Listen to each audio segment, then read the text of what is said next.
Hello everyone, আসসালামু আলাইকুম। সবাই কেমন আছেন? আজকে আবারও একটা ভিডিও নিয়ে চলে আসলাম। আজকের ভিডিওটা হচ্ছে মূলত খাওয়া দাওয়া নিয়ে। আজকের সকালটা শুরু হয়েছে খিচুড়ি, আলু ভর্তার সাথে হচ্ছে ডিম ভাজা দিয়ে। আজকের খিচুড়িটা এত পরিমাণ ভালো হয়েছে যা বলার মতো না। আজকের খিচুড়িটা আমি রান্না করছি, আর আমার রান্না খায় যে মানুষ এত প্রশংসা করবে আমি কখনো ভাবি নাই। আমার হচ্ছে কখনো পারফেক্ট কোনো কিছু হয় না, হয়তো বা লবণ বেশি হয়, নয়তো বা হলুদ হলুদ গন্ধ করে, না হলে মরিচের জ্বালায় মানুষ খাইতেই পারে না। কিন্তু আজকে একেবারে পারফেক্ট হয়েছে, সাথে আমিও একটু খাই নিলাম, খাইতে অনেক ভালো হয়েছে।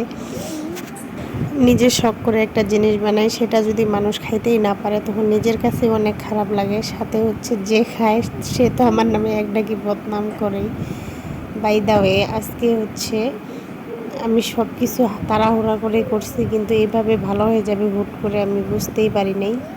আমি কিন্তু ডায়েট করি, কিন্তু এই খিচুড়ি দেখলে রাতে হোক বা সকালে আমি লোভ মানাইতেই পারি না, আমার দেখলে খাইতে লাগবে।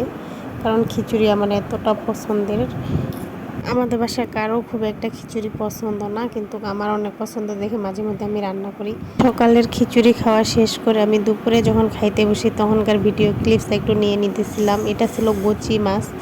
এটা হচ্ছে ধুন্দুল দিয়ে, গচি মাছ দিয়ে, বাইল্লা মাছ দিয়ে একটা চচ্চড়ি ছিল। এই চচ্চড়িটা খাইতে আমার অনেক ভালো লাগছে। আমি যদিও বাইল্লা মাছ খাই না, কেমন জানি মাথাটা লাগে, কিন্তু আজকে এত পরিমাণ ভালো হয়েছে যে একটু নিয়েই আমি ফিদা হয়ে গেছি। তাও আমি বেশি খাই নাই, অত একটা পছন্দ করি না। যেটুকু খাইছি তৃপ্তি সহকারেই খাইছি। আমার হচ্ছে সব থেকে গুড়া মাছ চচ্চড়ি এটা অনেক ভালো লাগে। গুড়া মাছ চচ্চড়ির সাথে যদি একটু ডাইল থাকে তাহলে তো আর কোনো কথাই নেই। এই তো এক পদের তরকারি খায় শেষ করে দিলাম।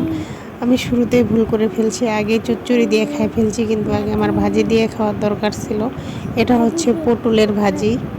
এদিকে আমার ছেলে আমার পাত থেকে ভাজি চুরি করে খাইতেছে। এই পটলের ভাজিটা এইভাবে কে কে খান অবশ্যই কমেন্ট করে জানাবেন। এইভাবে আমরা রান্না করি। প্রথমে পটলটাকে কাটে একটু ছোট ছোট চিকন চিকন করে হচ্ছে কাটে, তারপর রান্না করা হয়। এটা ছিল পেঁপে ভাজি, এটাও একটু নিয়ে নিছি, এটা দিয়ে একটু ভাত খাই নিলাম। এটা হচ্ছে আমার ছেলে অর্ধেকটা খায় নিছে।